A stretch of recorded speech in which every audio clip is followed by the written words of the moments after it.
Hello friends, Sheetal life चॅनलमध्ये तुमचं सगळ्यांचं मनापासून मी स्वागत करते। तर आज दसरा आहे म्हणून यूट्यूब फॅमिलीला हॅप्पी दसरा। तर आज मी दारापुढे अशी मस्त दसऱ्याची रांगोळी काढलेली आहे आणि देवपूजा पण केलेली आहे। देवपूजा पटकन करून घेतली कारण मला पुरणपोळी, रशी, भात, खीर असं सगळं काही बनवायचं होतं। तर आता जास्त वेळ न घेता मी तुमच्यासोबत सगळं शेअर करणार आहे। तर आज आपण आता आमच्याकडे रशी म्हणतात, तुमच्याकडे आमटी म्हणत असतील तर कमेंटमध्ये मला नक्की सांगा की तुमच्याकडे रशीला काय म्हणतात। तर रशीला बनवण्यासाठी तुम्ही डिशमध्ये बघू शकता की मी सगळे मसाले घेतलेले आहे। खोबरं आहे, लसूण आहे, कांदा आहे, आपलं लाल तिखट आहे, गरम मसाला आहे, कोथिंबीर आहे आणि सगळं बारीक करून घेतलेलं आहे। तर मसाला बारीक केल्यानंतर आपण गॅसवर कढई ठेवायची आहे, तेल टाकायचं आहे आणि तो मसाला चांगला परतवून घ्यायचा आहे।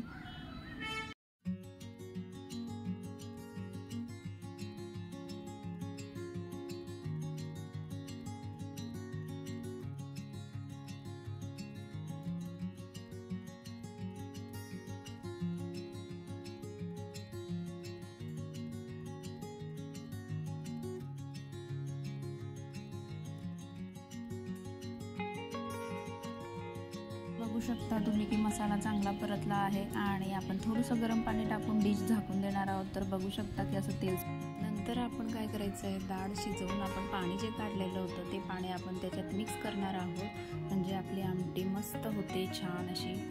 तर आता आपली आमटी इथं झालेली आहे, थोडीशी बारीक चिरून कोथिंबीर टाकायची आहे।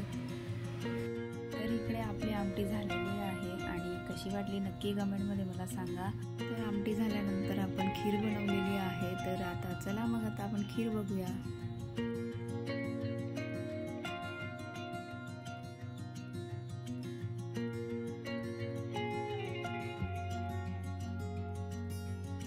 तर खीरसाठी आपल्याला लागणार आहे तांदूळ। आता तांदूळ आपल्याकडे जे असतील ते आपण मिक्सरमध्ये थोडीशी जाडसर फिरवून घ्यायची आहे। एकीकडे गॅसवर पाणी ठेवायचं आहे आणि त्या पाण्यामध्ये आपण ते तांदूळ शिजायला टाकणार आहोत। नंतर मी दुसऱ्या गॅसवर दूध ठेवलेलं आहे, 1 लिटर दूध घ्यायचं आहे आणि ते चांगलं गरम करायचं आहे आणि त्याच्यामध्ये काजू बदाम टाकणार आहोत बारीक कट करून। नंतर आपण वेलदोडे होते ते वेलदोडे आपण बारीक कुटून मस्त त्याची पावडर टाकणार आहोत। थोडंसं केसर टाकायचं आहे आणि चांगलं मिक्स करून घ्यायचं आहे आणि सगळ्यात शेवट मी साखर टाकलेली आहे। तर अशी आपली खीर तयार झाली आहे। नंतर लगेच मी पुरणपोळी तयार करायला घेतलेली आहे। तर अशा प्रकारे मी सगळ्या पुरणपोळ्या तुपात मस्त शेकून घेते आहे, तयार करून घेते आहे। आणि पुरणपोळ्या तर सगळ्यांनाच येतात म्हणून मी जास्त व्हिडिओमध्ये दाखवत नाही, पटकन ब्लॉग मोठा होऊन जातो म्हणून पटकन बनवते।